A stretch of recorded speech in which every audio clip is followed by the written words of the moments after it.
video. Okay. Yeah. Okay, ladies and gentlemen, so let's shall not waste any time further. So practically, why Singapore? I believe this picture can be quite a common seen on social media, Facebook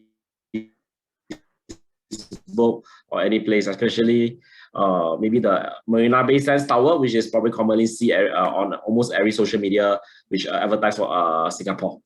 Okay, so why Singapore? Practically, this is a summary of why many entrepreneurs are coming to Singapore. And although definitely Singapore is way smaller than India, probably even smaller than one of the smallest states in India. But however, this is some of the statistics we have is we have a very high literacy rate of 97% of our population is having higher educations, having probably even tertiary educations. And also in terms of the transport wise in Singapore, the connectivity between one end to another end is probably in less than 1 hour you can have it traveled. But this is just only for the internal info. But later on, I'll go on to the external info, which I can share more. And as what Alo has probably even during the introductory message has introduced that we have R&D labs and even innovation labs. So probably these are usually nearby to all the tertiary institutions like the universities and probably even higher education learnings. So the government has actually invested quite a lot of money into all these R&D infrastructures, all these education infrastructures to prepare to welcome the world be it entrepreneurs, investors, or businessmen anywhere into Singapore to set up their regional presence or even global presence. So if I want to, can you go back to that slide? So if I want to summarize what Keneeth has said is that as a country, even though Singapore is very small in terms of the size, but in terms of the advancement, literacy rate, I was talking about the innovation labs. They have world's top innovation labs and institutes and colleges and IIT, the tech colleges. So that really creates a lot of ecosystem for global entrepreneurs to go there and set up. The second point is in terms of ease of doing business. We will discuss that later. How Singapore ranks amongst 1, 2, 3 globally in terms of ease of doing business for the last 4, 5 years. I think 6, 7 years now, and why what Singapore has done and why it is ranked that way in terms of paperwork. Why it's easy to raise capital with a Singapore entity from global investors. So we'll talk about all those things in next slides. Yes, Keneeth, we can. Yeah. Okay. I mean, just to add on this R&D labs issue, and even I think there's a collaborations between our local universities with foreign scientists, especially I believe in NUS. There are many Indian scientists in Singapore doing a lot of R&D research work in one of our university, which is over here. This is our top university, NUS, National University of Singapore. So there are many new developments and research. So be it in IT, be it in biomedical engineering or whichever other fields, there are many collaborations and many researchers. No, I completely agree with you. In fact, I was reading through a research report, and it says that why the Singapore government is very much deep into entrepreneurship and how it is supporting. So that's a very interesting article which I can share with audience later. Yeah, Keneeth, we can move forward. Yeah. Okay, so practically, this is a summary why many investors, entrepreneurs, and businessmen choose Singapore, because we are really a multi-versatile country which attracts a lot of investors. So for instance, let's say we are talking about India and China. These two statistics, I mean, you guys having the world 2 most population country, 6,000 entities from China setting up base here, 6,000 entities from India setting up into Singapore. And in Southeast Asia, this is 10,000. That means in Southeast Asia, we have about 10 countries. So the remaining 9 countries are setting up base in Singapore. So imagine from India alone, only 1 country alone is almost matching up to, and this number is growing. It's going to match Southeast Asia. And this G3 practically is all from the Western world, all the MNC companies, be it from the US, from Europe. So technically speaking, this probably, these statistics may even be outdated soon because India is catching up. And I believe we have a lot of incorporations. Even our own company, I think we have already accounted for probably easily like 3 or 4% of these 6,000 entities, because we have incorporated more than 200 entities under our tax mantra entities for all our Indian clients. Right. I never thought it that way, Keneeth, but I think we are touching 250 entities now. Yeah, so practically, I think we probably, if let's say this statistics hitting to 7,000, I think we are probably going to hit 5% of the market share here. Yeah, we move ahead. Yeah. Okay. Yeah. On top of this, as I've said, as the external, in terms of external transport wise, Singapore, although it may be small, but because we are also a regional transport hub, so within a radius of let's say about 2 hours, 3 hours to even 6 hours, you can access yourself to a big population of almost 4.2 billion of a market cap. I mean, in terms of population, there are 4.2 billion people you can access to. So for instance, just Southeast Asia alone, probably you can access to 600 million population of targets. Although yes, it's still small. India is about 1.3, 1.4 billion population. But still, do not forget, because Southeast Asia is a very multi-versatile nation, so that definitely if you have a very unique product or unique service to offer, I think you can easily get yourself a jackpot with your products or services already. Yeah, we move ahead. Yeah, sure. So, okay, just a quick business facts, which I'll touch base even more later on in greater details. So, for instance, our corporate tax, we have one of the lowest, probably not only in the world, or not only Asia, but probably in the world, 17%. I mean, besides the BVIs or other countries which are tax haven, but Singapore as a nation, we are a credible country. So with a corporate tax of 70%, this is actually equally justified with our reputation, whereby if you incorporated a business in Singapore, you can probably trade anywhere in the world without much scrutiny, without much regulatory red tapes, because Singapore has many free trade agreements, has also built out many diplomacy with other countries, which allow us to trade freely and without any much barrier also. And our withholding tax is practically yeah.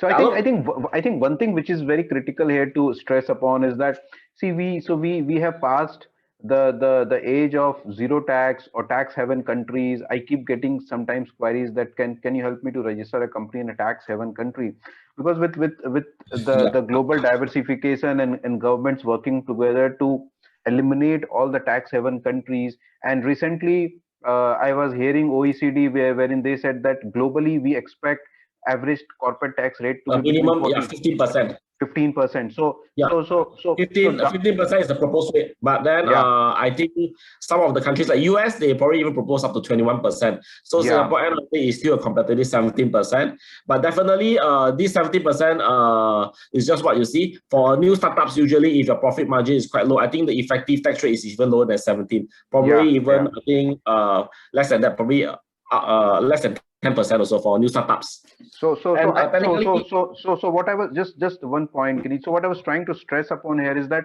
you should not only think about tax havens, you should also think about overall picture in terms of when you are creating a global anchor country, and corporate tax or dividend or everything taken into together should be your way forward, and not only just talk about tax havens. I was just trying to, because in moving forward, down the line 5 years, we will not really be having a lot of tax havens left.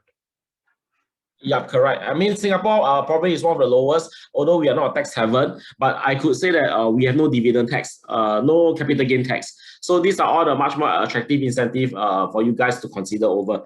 And even say goods and service tax, in some countries known as value added tax, we are one of the lowest at 7%. And it's actually 7% may not be the flat one, because we have 0%. And the next slide will be this 7%. Or definitely in time to come, maybe in the next 3 to 4 years, this may increase up to the max, which the government has announced is 9%. So by 2025, this rate will probably have to increase to 9%. But it's still considered cheaper and lowest, one of the lowest in the world instead of in Asia, but it's probably in the world. I think in UK, the VAT is easily more than 25% already. No, talking about individual taxation rate, if you can go, So countries like in Europe, the tax rate goes to around 42%. In India also, the highest tax slab is upwards of 40% for individual taxation. So the individual taxation rate is also something which is really beneficial for people who are resident in Singapore and are paying taxes there. Yes, definitely is what we are one of the lowest at 22% at the highest tax slab. And I could say that unless you are super high earner, which probably your annual taxable income is more than 320,000, which is probably I think 1.6 crore. Yeah, 1.6 crore based on 1:50. So if you're earning probably 16 million rupees, then probably you may fall under this tax slab. But don't worry, our individual taxation is based on the progressive tax rate. So it starts from 0 and slowly progress up to 22%. Yeah. Yeah. So basically, we are home to probably one of the top 100 tech giants. We have the top 80 from the world setting up base in Singapore. For instance, like Dyson setting up, they shift the HQ from UK to Singapore, and we even have a regional HQ setting up base in Singapore. So these are some of our tech giants here.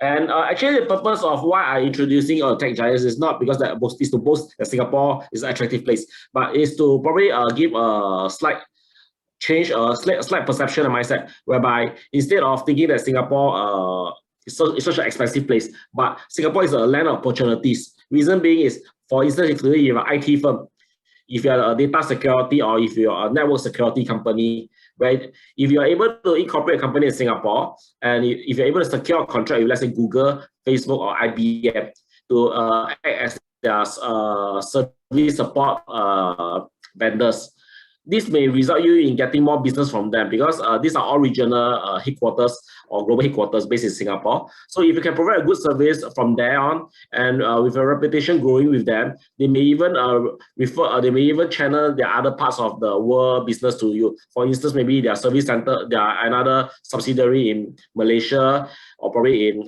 Korea, in Japan. Yeah, then you can be providing extended service beyond Singapore. So Singapore is just a springboard platform for you to launch your base, to have a global expansion program kickstart.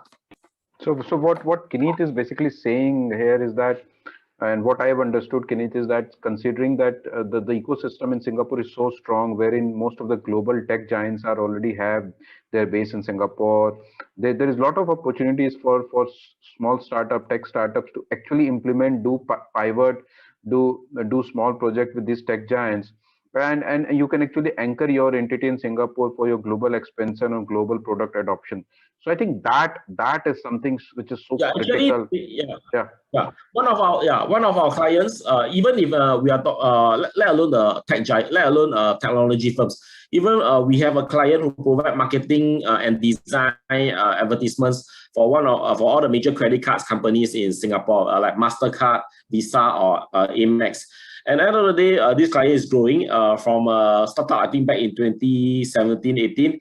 They incorporated with us, and today they are growing into a multi-million-dollar company with annual sales revenue hitting easily more than $5 million already. No, I know, imagine, and because of those reasons, there are a lot of VC firms who are moving their base to Singapore, or opening a large office in Singapore. Sequoia's much talked about Surge initiative is headquartered in Singapore. So we understand in terms of why and how this ecosystem is getting built up. Yeah, Kenneth, we can go to the next slide. Yeah. Okay, sure, no problem. Yeah, so practically, this sums up why we are a vibrant and dynamic ecosystem, because of the VC fundings from in Singapore available, and this statistics has been growing year out also. Yeah. So basically, you can get yourself access to rich ecosystems, and also beyond venture capitals and the capital. So these are all the companies which we have are available in Singapore, as compared to other parts of Southeast Asia. Like, let's say, countries definitely is way cheaper than in Singapore. But then if you are investors, if you are an entrepreneur, or even a new startup, probably getting fundings, I would still strongly recommend Singapore, not because I'm a Singapore citizen by myself, but let's look at perspective. There are so many red tapes in other parts of Southeast Asia, Thailand. You can probably easily only get your business license maybe 3 to 6 months later, when your incorporation probably your incorporation program kickstart maybe today. Probably you only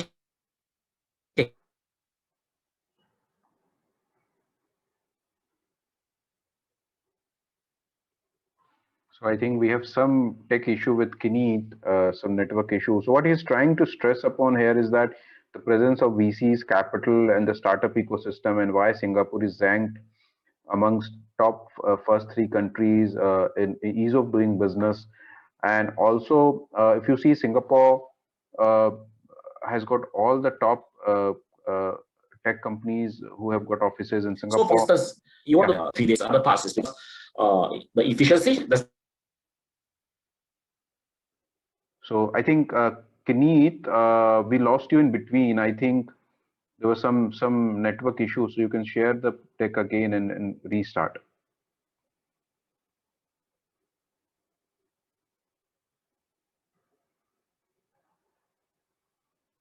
Kineet, you are on mute.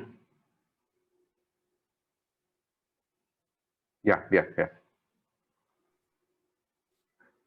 me a second. Let me come back again.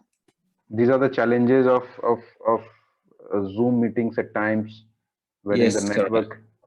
Yeah. Okay. Back to here. Yeah. So that's why I have said why businessmen should consider Singapore as top priority.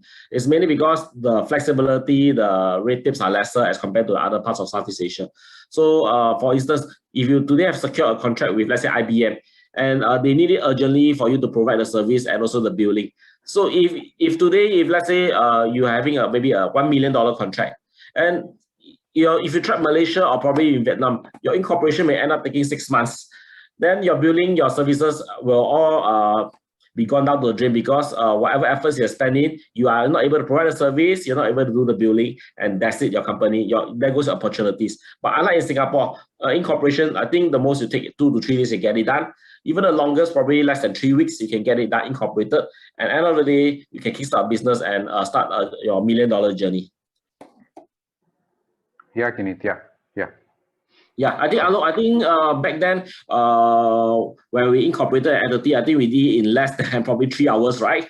Yeah, so I think the quickest in our experience has been less than 3 hours, wherein that was also on a Sunday. So we actually, because there was one client and they needed to get into a contract with a larger company, and I think they came to us on Saturday, and we actually helped them to set up the company on Sunday itself.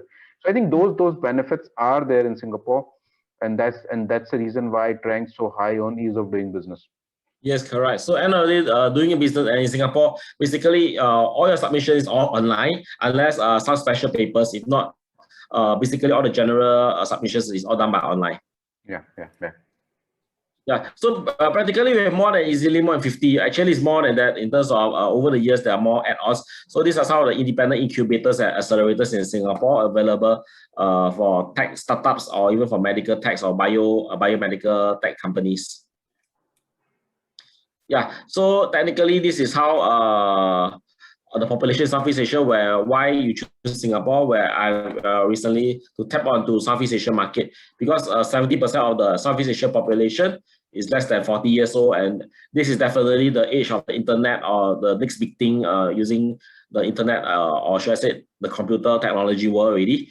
So technically this process starts to increase over the years, and probably in the next 3 to 4 years, all these statistics may be hitting to trillions of dollars already. Yeah, Kineet, yeah. Yeah. Okay, so there are some these are some of the unicorns status already, like Grab, Tokopedia, all these have reached unicorn status quite a lot of time. So and over the years, we have also many Southeast Asia giants, even from Singapore, be it from Southeast Asia or be it from overseas, from US coming into Singapore, setting up base. Yeah. And in Singapore, if you manage to secure, let's say, with a local partnership, a local startup, definitely the government will be able to assist you. So, for instance, you may have a very good idea, but probably you may lack of funding. And if you happen to chance upon to find a Singapore partner, let's say Singapore fellow scientist, then probably you may want to collaborate together and incorporate an entity, and you may get also entitled to some funding so that you can kickstart your entrepreneur journey. So with a minimum criteria of 30% local shareholdings, and also probably the group revenue is less than 100,000 for a start, and your group size less than 200 employees. So I think there are many tech startups or even aspiring entrepreneurs may be able to tap on all these Singapore government grants to kickstart the plan, especially in terms of smart digital technology, or even fintech technology. The government is strongly encouraging all these ideas to be flown into Singapore. So definitely we encourage clients who have a very bright idea should actually start seeking partnerships with a local Singaporean so that you can incorporate an entity ASAP also. Yeah, completely agree with that. And I think one thing which is great about Singapore as a country is that in terms of the grants, and it's very clear. So it doesn't depend on piecemeal or on specific cases. If you meet this criteria, then you will be eligible for grants. And there are a lot of grants. I think maybe one day we have to do a webinar only on grants, because we get so many queries on grants in terms of there are a lot of grants, as I said, and government is proactive and in terms of what government is doing to create that ecosystem. Yeah, Kenneth, we can move to the next slide. Yes. Okay, so as I started in my initial introduction, so these are some of our tertiary education centers, which actually allows collaboration with overseas scientists such as NUS or NTU for all engineering work or other IT tech work. So it's good that probably even scientists from India can probably tap onto these areas and then to incorporate a company then where you can get funding also at the end of the day. Yeah. Yeah, so these are some recruitments. Definitely, I think India has more talents also because of the large population. But probably you will consider Singapore because a lot of our should I say, all our local students are dual language. Basically, English is our first language, followed by our respective ethnic group languages. So as a Chinese, I speak Mandarin. So for you, probably as an Indian, they speak Hindi. And then for the Malays, for the Muslim, they speak Malay. So practically, we have dual language, and this may be an asset when we travel overseas. So for instance, maybe you may hire a local Muslim employee. Yeah, so this Muslim employee can probably be a translator for you when you travel to Malaysia or Indonesia because they speak their own ethnic group language. So this may be an asset to you to consider hiring the local professionals. So tell me, Kaneet, in your experience, the employment pass and the entry pass, what has been the government's view in the pandemic in last 15 months? Okay, The government has become, the government has become more stringent, and they are not allowing foreign people to have the pass, or it's still reasonably easier? Maybe I could say is what you read in the media, be it the social media or the newspaper or whatever it is. There are certain elements containing where the government is stricter, but there's also certain elements which the government is actually also relaxing the rules. Because at the end of the day, in Singapore, the government's intention is always to welcome talents, to attract investment. So we cannot afford to close our doors to the world because that will spell a doom to Singapore's progress as a nation. So I could say that the government is a bit more stringent on the employment pass issues, but still, if you are talent and if you're a businessman, you bring in business to Singapore, they will definitely issue you the employment pass easily also. Rest assured, but definitely certain criteria need to be met. For instance, like the minimum qualifying amount of money investment you bring in, or your education level and your business experience and the type of economical activities you are able to bring to Singapore. Even let's say, for instance, the government wants Singapore to be a smart nation, a smart digital nation within the next 5 to 10 years. So in order to attract talents to Singapore, the government has recently also introduced this new pass called the Technology Pass, TP in short. So under this TP program, I think if you are a technology expert, maybe previously you have some few years of work, 3 to 5 years of working experience in Microsoft as a middle level manager to a senior level manager. I think the government will consider your working experience as one of these criteria to approve your application in the Technology Pass. And if let's say today you are a businessman, say for instance, you are an entrepreneur, you want to set up base in Singapore, but you have a very successful IT company in India. Then you want to expand and bring your ideas out of India, bring your ideas and service out of India to sell. So at the end of the day, the government will also issue you this special pass called the TP, the Technology Pass, so that you're able to come to Singapore freely and commence your business trading. And definitely, as a Singapore tax resident, your tax rate will definitely be your advantage. So according to you, how much time does it take to apply for employment pass in today's pandemic? Okay, in today's context, I could say probably 3 to 6 months, but in some cases maybe longer, even up to 9 months. So it really boils down to how the government really approach your application. But most importantly is when you submit application, I think most importantly is your documents, your details information must be ready, so that at least as and when they ask for additional documents, at the snap of a finger you're able to provide it. So at least you won't you can minimize the time delay. So I think the longest on our end we ever apply is probably about 4 to 5 months. The shortest we can get is probably in less than 2 months we can get it. So it really boils down to different individuals, supporting documents and the information made available to the government. Okay, great. We can move ahead, Kirin.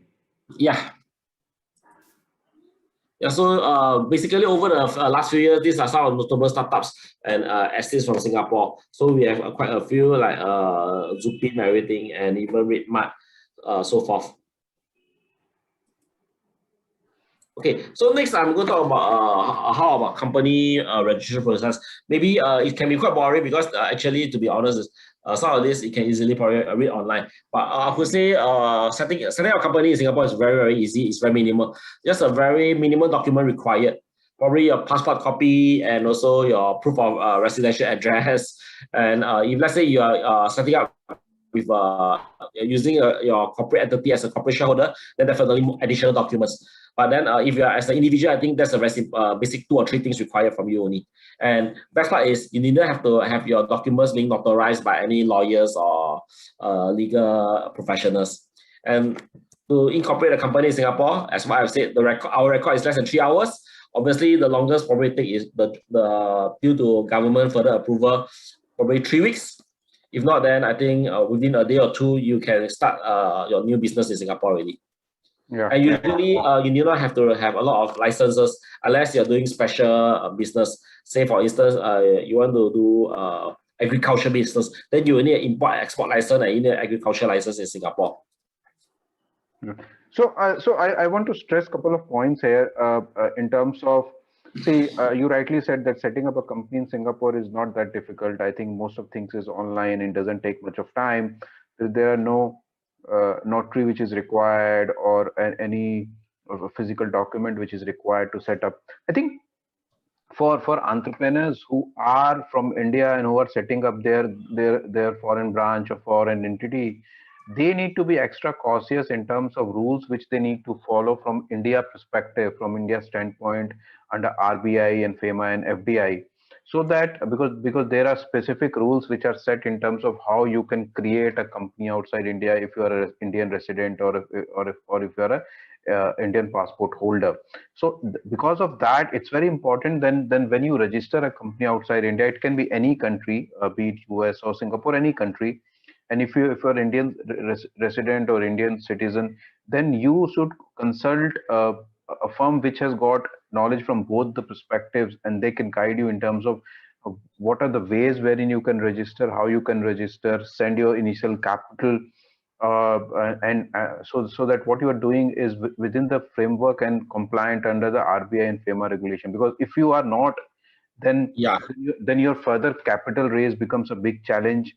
If the structure is not correct, then at advanced stage the investors will raise red flag and you will get stuck while raising capital. So we from our experience, we have seen that many startups just swipe their credit card and register a company outside India, but they don't do anything because they don't know what is the LRS limit, what is the ODI and FEMA and RBI compliance which needs to be done. So I thought that I need to bring that, which is very important at this point of time.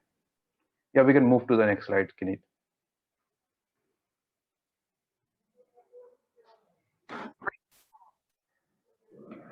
Okay. Hey, hello. Yeah.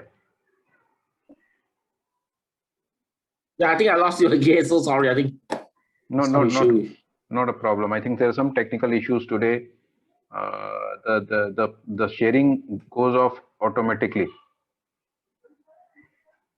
Yeah, correct. Yes, yeah. Okay, so shall I go? Oh, yeah. Yeah, so we need to explain this slide. Yeah. Yeah, have you explained it? Yeah, this one I have done. You can go to the next slide. Yeah. Okay, yeah. So practically, these are some of the requirements in Singapore. So we are definitely business friendly for foreigners. And probably let me address on this. Minimum one shareholder is required regardless of nationality.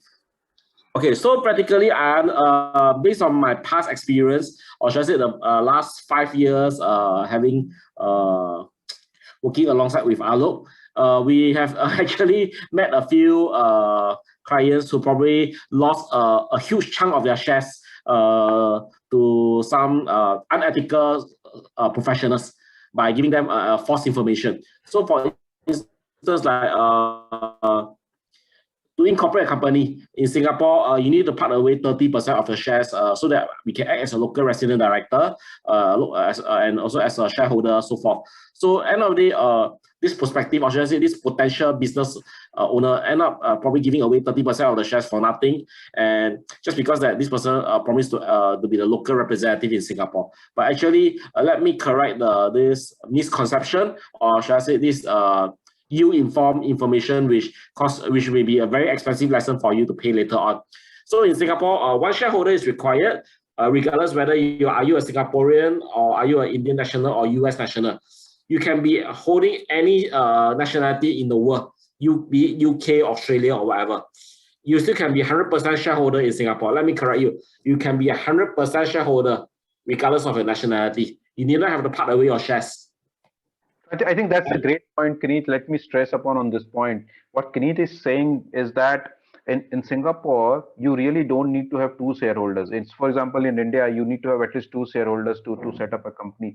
A single person or a single entity in Singapore can own 100% equity in a company, and it doesn't matter whether that person is a resident in Singapore or not resident in Singapore. So what what Kineet was explaining was an interesting example we came across, wherein a client came to us and said that they have a couple of companies in Singapore, and their consultant have told them that you need to have 30%, 40% equity local for you to register. So I think don't get into those things as an entrepreneur. As an entrepreneur, you can have 100% holding with you. And next, also I would like to also share is yes. The rules here is minimum one local resident director. So practically, this local resident director has to only be a Singapore citizen or Singapore permanent resident holder. So, but still, you need not have to part away your shares. Let me correct you. You need not have to part away your shares. You can continue to hold 100%. And this local resident director is depending on your negotiation with him, whether you want to give some shares or whether in return you give a nominal fees per year or per month. So, for instance, if you sign up with us, we can act as a local resident director, but we do not say we will get your shares. We will offer you instead a nominal annual resident director fees. You pay us a resident director fees per year. We continue to act for you year in, year out as a local resident director only. And next, of course, is minimum one company secretary. That goes is the same. No shares need to be part away. Just only pay the annual secretarial fees to get us to act as your company secretary year in, year out. And good news, in Singapore, our paid capital is very minimal. It's $1. You can incorporate an entity already with a low paid up capital. But I wouldn't encourage entrepreneurs to start up with a low paid up capital. Reason being is if you use the low paid up capital, your potential venture capital or investors may not be convinced about your product or your service or your technology. So I would suggest that if you are able to have a higher paid capital, then go ahead and kickstart with a higher paid capital so that you can attract better investors coming on board also. Yeah. And last but not least, definitely you will need a local Singapore registered address to be your office to hold your office address. So definitely these are all the minimum criteria you have to hold. Yeah, Alok, to you. So what Kineet is saying that there are only three main requirements for you to register a company in Singapore. Number one, you need to have a local resident or a local PR in Singapore who is ready to become a local resident, a local director for you. You can still hold 100% equity. So because every company in Singapore requires one resident director. The second is in terms of a local registered office and a company secretary, which is permanently tagged to your company.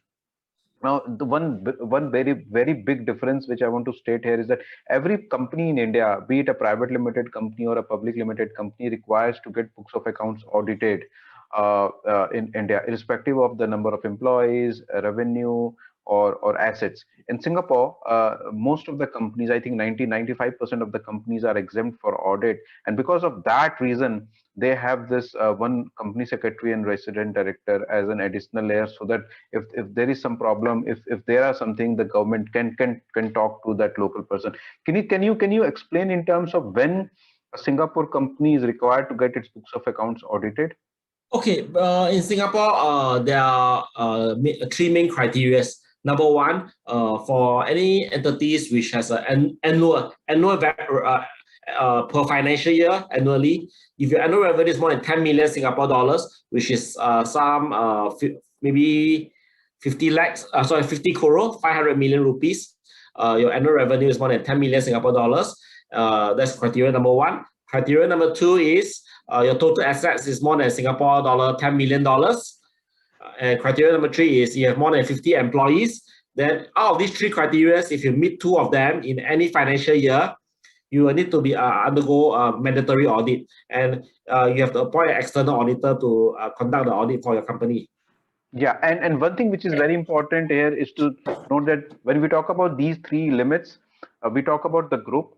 So maybe you have a subsidiary in Singapore, but your holding company has got 50 employees or meets two of the three criteria. Then your Singapore entity also needs to get the books of accounts audited. Yes, correct. Yeah, you still need to be audited if you're under a corporate shareholder structure. So that's why usually a lot of entities we have corporate shareholders, then most likely they have to undergo audit. And rest assured that why audit is not only is good in terms of getting your accounts being certified. Reason being is if you have a very strong good financial statements, and if it's being audited by a Singapore auditor, end of the day, if you want to do business expansion, you need business loans. Then you can take your audited financial statements, approach any of the banks in Singapore to obtain a business loan. And usually, with a good, if you get a reputable auditor to certify your accounts, then you may be able to obtain a loan even easier also, and probably even with a lower interest rate too. Okay. To you? Yeah. We move ahead. Yeah. So this is the Singapore tax rate. Maybe I think Alok will do the India part later. So in Singapore, our taxation, our corporate tax is based on a slab-wise tax exemption on corporate. So for new startups who are individual new startups, we have a revised full tax exemption up to the first $200,000. And let's say if you after 3 years, you may continue to enjoy some tax exemption on a partial basis. Or for corporate shareholders who have incorporated entity in Singapore, although you may not enjoy the full tax exemption as a new startup, you may still qualify as a partial tax exemption in Singapore. So practically, even say for the worst case, you only get a partial tax exemption. For the first 200,000 profits, probably up to the first 100,000 is being exempted, but definitely it's on a slab-wise tax exemption basis. Okay. Yeah. And in Singapore, there's no concept of capital gain tax, and even there's no dividend tax, because any dividend declared from a Singapore incorporated entity is usually profit after taxes. So you need not have to pay. There won't be any additional tax. You won't be a tax on tax issue. And our GST is, as what I said earlier, mentioned, is a flat 7%. Obviously, there is also 0% exemption out of scope, and probably even others also. And our corporate tax rate is one of the lowest at 17%. And for new startups, let's say if your profit is probably less, even lesser, let's say 200,000. So on the first 200,000, you probably enjoy up to 100,000 tax free. You only pay on the remaining 100,000. So you have 17% on tax, you should pay about 17,000. So the effective tax rate out of a 200,000 profit, you pay 17,000, which is effectively tax rate of 8.5% only. Yeah. We can move ahead. Yeah. So now my next topic is on this visa regulation. So in Singapore, we can usually for foreigners who start, especially for businessmen, entrepreneurs, usually we will recommend you using employment pass, in short, you call the EP. So usually for businessmen, we can kickstart with an EP with an incorporation done in Singapore. So the time frame here, as I've said earlier, although it takes a longer, instead of the usual 6 to 8 weeks, these days they may extend to probably even up to 3 months or 6 months. So it boils down to what are your submission information, what is your documents being submitted. So usually we will prepare the client to give it to us everything in order, so that there will be lesser delay and we can get the application applied successfully earlier also. Okay, the purpose of this EP is basically for entrepreneurs, so that you can come to Singapore freely, you can operate the business and stay in Singapore on a long-term basis. And I believe with this pandemic still in place, you wouldn't want to come to Singapore for 14 days, but before you even can come to Singapore to even shop around, you need to probably get yourself quarantined between 14 to 21 days. And after this 14 to 21 days, and if you only get allowed to stay in Singapore for 2 weeks, I think you'll be very sad, because you are spending almost more than a month in Singapore, but the first 2 or 3 weeks is in quarantine, and the next 2 weeks probably just doing your business and shopping around. I think that you wouldn't want that. So I think it's best to probably get yourself a licensed employment pass. Then you can stay in Singapore one stretch easily, depending on how long they offer you, maybe up to 2 years for first-time applicant. Then you can stay even longer, 1 year, 2 years. After that, you may want to go back to India or other countries, then get some quarantine 2 3 weeks, then stay in your home country for another 6 months, then return back to Singapore again. Yeah. Okay. Yeah. So these are some of the criteria in Singapore. So definitely to bring in even your first employee to work in your Singapore entity, yeah, this amount of 3,600 actually has increased to up to 5,000 already. So maybe we have to change this later on. But however, our taxes are very low. So for any employment pass, even be it a businessman, yes, you can be taxed as you will be taxed under your personal income tax instead of charging back to your corporate profits, which is the corporate tax. So for instance, even if you pay yourself, let's say 1 month, let's say $10,000. So 1 year is 120,000. So even if you do not have any other relief, under the personal income tax rate, I think you pay your taxes is less than about $8,000. So 120,000 of annual salary income, you pay $8,000. I think it's even less than 10%. I think it's over 7% or 8%, or less than 7% of your total income.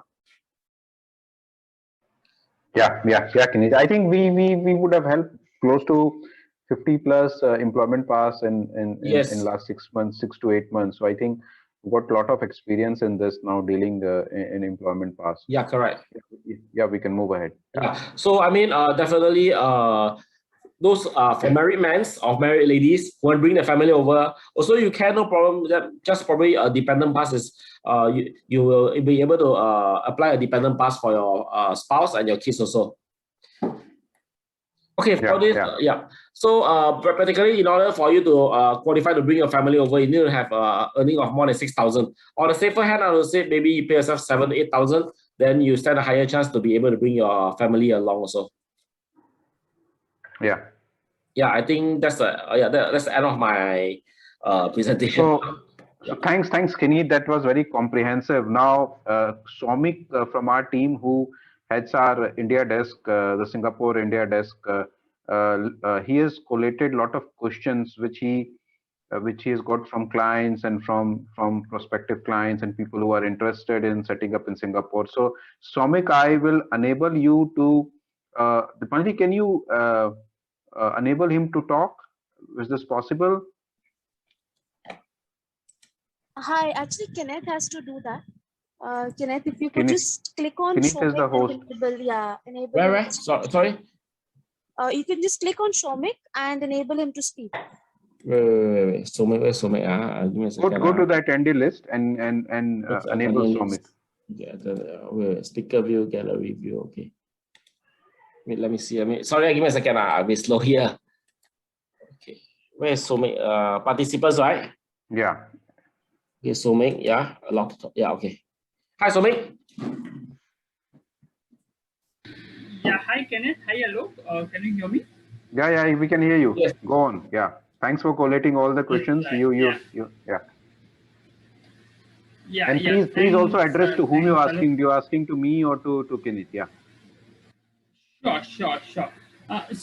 In the last couple of days, we have been receiving quite a few queries, especially from Indian startups, tech startups, and these clients of ours have be very specific in regard to certain requirements, right? So let me take it one by one, and Alok, you can take my first question. Sarthak asks, I have an Indian company already. My investors want to flip the capital in Singapore so that they can invest the funds. Can you assist me with it? And what shall be the process? So Somik, let me just give you a background about this. We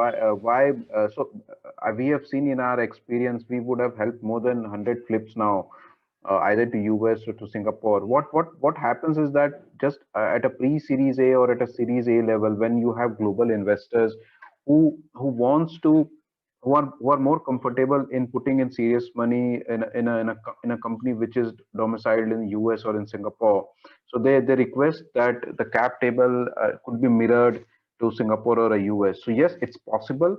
We do it on a very regular basis, and there is a process to do it, wherein and it takes 4 to 6 weeks to do it.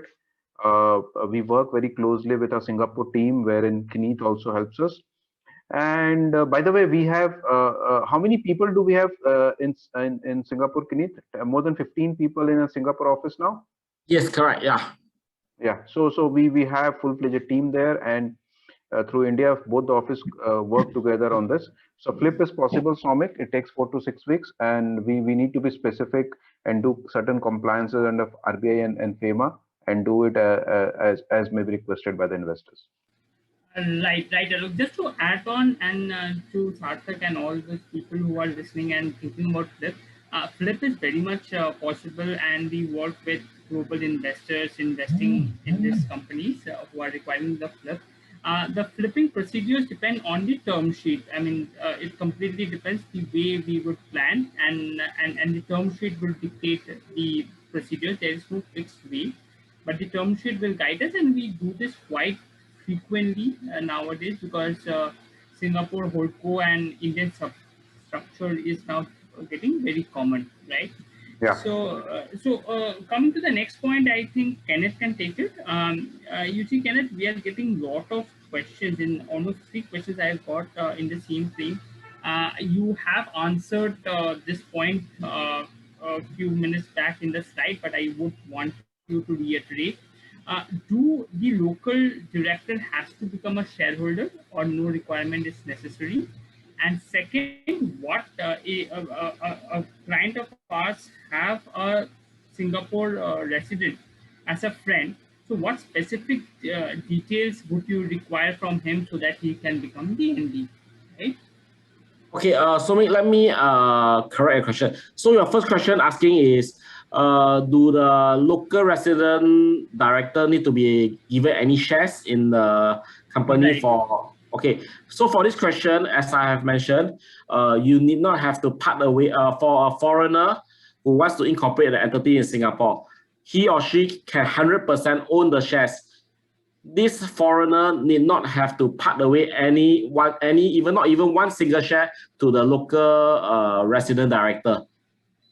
But if let's say he's using his friends, so that is between his negotiation between he and his friends, how much of shares he want to give as a form of reward. But it's not compulsory. It's not under the law that you have to part away any shares. But it's just only a personal agreement that you, in order to act as a director, it's a personal reward only. If not, clients can also approach us.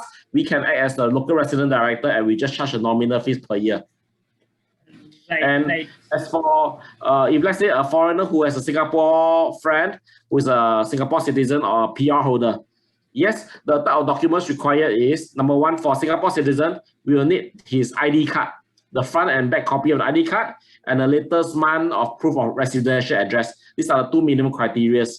And if let's say after conducting the due diligence check and they require additional documents, we will ask again later.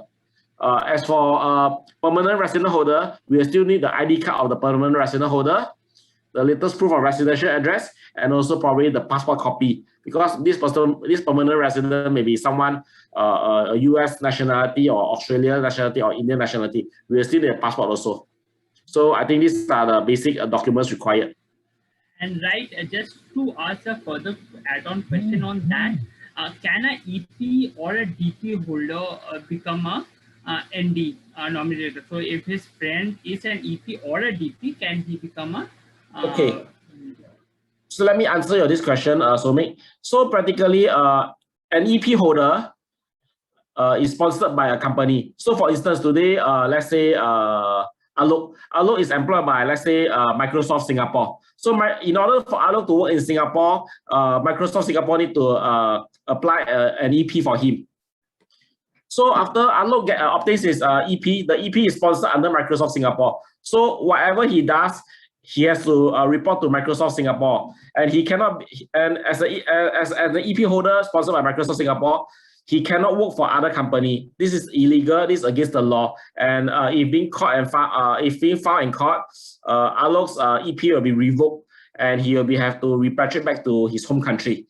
And also he may be also liable to face a fine and may be thrown to jail also for illegal working in Singapore in the wrong company. And he may be also debarred from entering for Singapore in future also. Same likewise for a DP holder. Because the DP holder is a dependent, in DP in short is a dependent pass. So for dependent pass holder, is already indicated you are dependent of the pass holder. So you are not eligible to work in Singapore, let alone even acting as a nominee director. But however, an EP holder can be a shareholder in Singapore.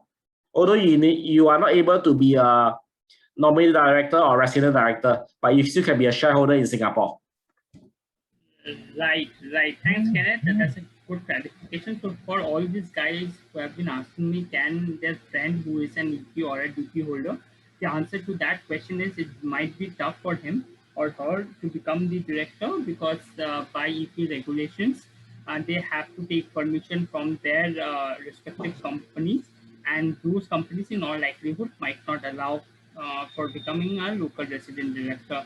So you have to try something out. You can take our service or try to find someone else so as to become the local resident director, because as per Singapore norms, you have to have a local resident director so that you can open and operate a business in Singapore, right? Yes, correct. So coming to my third question, which is now is a very, very hot topic, and many of my clients have been asking, either Kenneth or Alok can take it. Is crypto trading allowed in Singapore? And what is the norms in regards to ICOs, right? Alok or Kenneth? So let Kenneth take it, and then I will summarize. Yeah. Okay, I would say let's break it into bits and pieces. We start off with cryptocurrency trading. In Singapore, you can incorporate a company and do cryptocurrency trading. But maybe the keynote, maybe from here, I would say that, please do not quote my name. If you want to open a bank account in Singapore, please do not tell the bankers that you're going to have a crypto-related activities. Your application will be failed immediately. Maybe you can say that you're providing a business IT consultancy services. And Kenneth, one thing very interesting here is that, and I find this is very interesting, and with all the global governments, I think Singapore government is still very transparent, and they accept crypto as a technology and next big thing. And I think the restriction is more at the bank level, what you are saying, because banks are not still very open to open bank account if you clearly tell them that, okay, I will be doing a crypto and all that, because they don't understand. The bankers at the local point, they don't understand crypto. And interestingly, and I was reading this thing, DBS Bank, the largest bank, offering crypto investment assets. So they themselves have launched the digitalized token. So and they have a digital platform also, actually. That's the irony part. So then what it suggests, Somik, if I want to summarize this, is that at the top level, at the government level, at the decision making level, the Singapore government is not against cryptos or not against the blockchain technology. but it boils down to how do you explain the bankers, because a banker at the low point, because they are very afraid about ML and anti-money laundering and anti-terrorist activities and those Yes, things. So they correct. are worried at that point that when I open, I do a proper KYC, and they kind of avoid crypto many times because they don't want to get into that extra layer of KYC and don't want to do that. Right, So I yeah, think that because the profit margin is very low for them yeah. actually. So I think, Somik, I think that answers to your question. Yeah. So on your next question, which on ICO, initial coin offering. Okay, in Singapore, in order to have an initial coin offering such activities, because you are probably even collecting money from the public. So I could suggest that clients who wants to have ICO also same likewise, you can incorporate a company. But before you even start collecting your first dollar from your external public investors, it's best to apply a Payment Service Act, PSA license from the Monetary Authority of Singapore. In short, it's MAS. MAS is our central banker, where something like in India called RBI. So end of the day, you need to go to MAS to apply a Payment Service Act license to start your ICO business activities. Obviously, with ICO, with a Payment Service Act license, I think you can probably start collecting public's money. For instance, let's say the hottest, or should I say the world biggest crypto platform, crypto trading platform, Binance. If you heard of Binance? Yeah. BIN, yeah, Binance, yeah, BINANCE, Binance. Yeah, in Binance, they have, in Singapore, we have two different versions. One is the Binance Global, where you can trade anything in the world.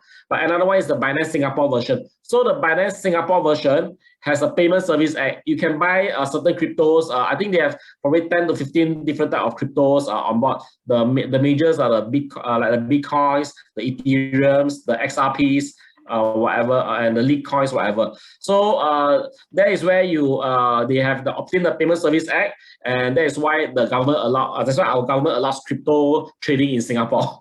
So that's the irony part, where if you but if you're doing initial coin offering, I suggest that you will need a Payment Service Act from the government, and on top of that, other necessary license, which we will need to find in greater details of your nature of activities before you can actually get an ICO launch in Singapore successfully. But so far, I think I do have several local clients who have also launched ICOs. They have obtained a Payment Service Act from the government. But the ironic part is the banks in Singapore are very skeptical. The moment you have some ICOs, they will shut down your bank, refund your whole money. And this client holding a few $1 million of investors' money sitting in his house every day. So we have advised consultant couple of clients very recently in ICO, and we have formulated a structure which I can take offline if I have got some queries on that. Somik, what is the next query? Because we are overshooting the time. We are already 2:10 India time, and I think 4:39 Singapore time. Yes, correct. Right. Yeah. So a couple of last two questions. So we just close with these two questions. Yeah. Right. One being many of the clients, because now as and when India is opening up, and the Diwali, the Ganesh Chaturthi and Durga Puja season is creeping in. So traders are asking this question. They are finding it a bit difficult with the regular 15 CA, CAB and the paperwork, FIR, KYC in trading businesses, international trading businesses. So can they have a company in subsidiary in Singapore? And what is in regards to the trading norms in case of international trade? Like they import stuffs and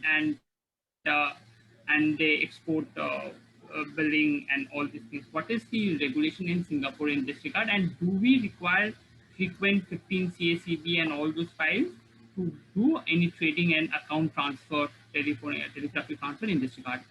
So let me I'll answer the first part. See, 15 CACB is required when you remit money outside India, from India, and 15 CACB is the Chartered Accountant certificate which you submit to the bank while sending money outside India.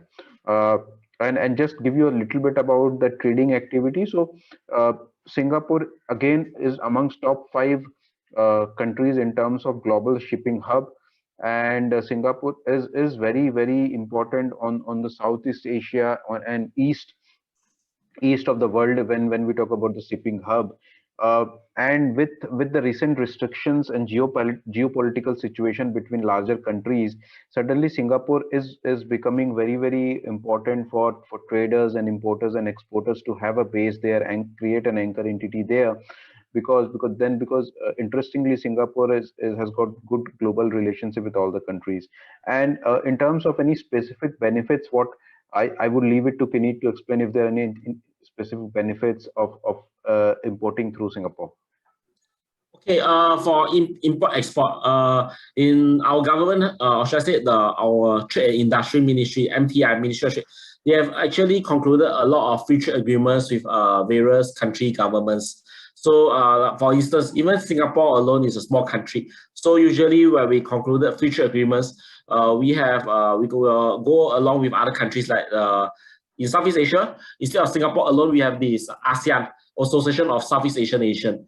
ASEAN as a collective bloc, we have an ASEAN Charter, where if you're a Singapore incorporated company, you want to export goods to, let's say, to Vietnam or to Philippines, the tax tariff will be minimized down. And even for instance, today, if you are a Singapore incorporated company, you want to buy goods from, let's say, from Thailand and bring back to India. If you go through the Singapore route, you import to Singapore, and you have probably do some minor repackaging and pass it off as a made in Singapore via the ASEAN Charter Free Trade Agreement or the Singapore Free Trade Agreement to India, you will definitely be able to enjoy a lower tax tariff. And likewise also from India, if let's say want to export out to, let's say, to the greatest rival of India, China. So from India, you go China, there will be some probably anti-dumping tax or here and there. But however, if you go through Singapore, repackage again, pass it off as a made in Singapore goods and ship out to China, I think the tax tariff, the red tapes will all be minimized a lot. So I think Singapore, Kineet, you have given a trade secret to many people here. So Somik, what is the last question you have today? Right. The last questions which two of the clients have asked is that they are unable to travel to Singapore because of border restrictions and travel restrictions. So even if they open a company in Singapore, how do they open the bank account? Because the Singapore government has an regulation that the foreigners have to travel. Is there any way to bypass with international banks? Okay, I can assist in this way. Recently, I've established a few business contacts. It's best that for companies, especially for Indian companies who want to incorporate in Singapore, it's best to kickstart with individual shareholder themselves. So, for instance, I understand that sometimes we need to go through the route of gifting or whatever. So it's okay to go through the route of giftings or whatever, or even start with the direct individual owners. So upon incorporation with individual owners, we can kickstart the bank account opening directly with the bankers, be it our local banks like OCBC or UOB. Banks in Singapore, I have noticed a trend. If you incorporate with a corporate shareholder, I think the rejection rate is very high because I think they are very reluctant to conduct enhanced due diligence. But if today, if let's say Alok and me, or even Alok and Somik, two of you all, if you guys open a company in Singapore as an individual shareholder, I'll just have to probably submit your necessary documents to the banks. And after that, they conduct a KYC already. Then after that, once they come back, they will, and if you are lucky, if they are satisfied with your this KYC, then they will arrange an online meeting interview, and you can get your application kickstart already. So once you have an application kickstart, more or less it's almost about 80% approval rate. Then once it's approved it, then probably you can get a bank account. But definitely because of COVID and everything is done through online, then there'll be a longer appointment waiting time. Usually instead of the normal 3 to 4 weeks, we will end up with 6 to 7 weeks. So maybe I just here I plead the clients here to have some extra patience in obtaining the bank approval because end of the day, certain things are beyond our control because we are not the banks. We're just only a corporate service professionals who probably can advise you to do that much of limit only. Yeah. I completely agree with you on this, Kenneth. And data which I want to stress upon is that in last 15 months, since the COVID has came about in our lives, we would have helped more than 100 companies to open the bank account in Singapore. And as Knit said, that we have tie-ups with many of the local banks, Indian banks also. The interesting part which we need to look is that different companies and different structure would have different kind of bank which will be open to open the bank account, and thus it has to be taken on a case-to-case basis. And Yes, I thank Soumik for raising very pertinent questions today, and I think that will really help us, many of our audience which are watching us live, and answer the queries which they would have. With this, I thank Kineet for taking out time on a very busy Thursday afternoon in Singapore, and we have already over our 1 hour timeline. But the idea behind this webinar was to have a dialogue and to explain to our audience and to our clients and prospective people who wants to set up a company in Singapore, or look Singapore as their anchor country to go global, have a global aspiration, in terms of why Singapore is very important in the global gamification of your venture. So with this, I would say thanks. I say thanks to Kineet also, and I pass on to Dipanjali to have a closing note, and we will come back with more webinars as we do. Over to you, Dipanjali. Yeah, thank you, Alok. Thank you, Kinet. It was a great session. Thank you, everybody, for joining us. As Alok said, we'll be coming back with more sessions. Please visit taxmantra.com. And also you can send in. We have actually got a lot more queries, Alok, but I understand we can't take those up. So please feel free to write to us at info@taxmantra.com, or you can just go to our social media pages or websites and drop in your query. Let's talk. Let's see how we can help you. And yeah. So thanks, Soumik, also. So we will end this over here. We will be posting a recording of this video soon enough on our YouTube channel also. So you can visit that and use it for reference in future as well. Thank you, everybody. So we'll end it. Thanks, Alok. Thanks, everyone. Stay safe, and bye. Yeah, bye.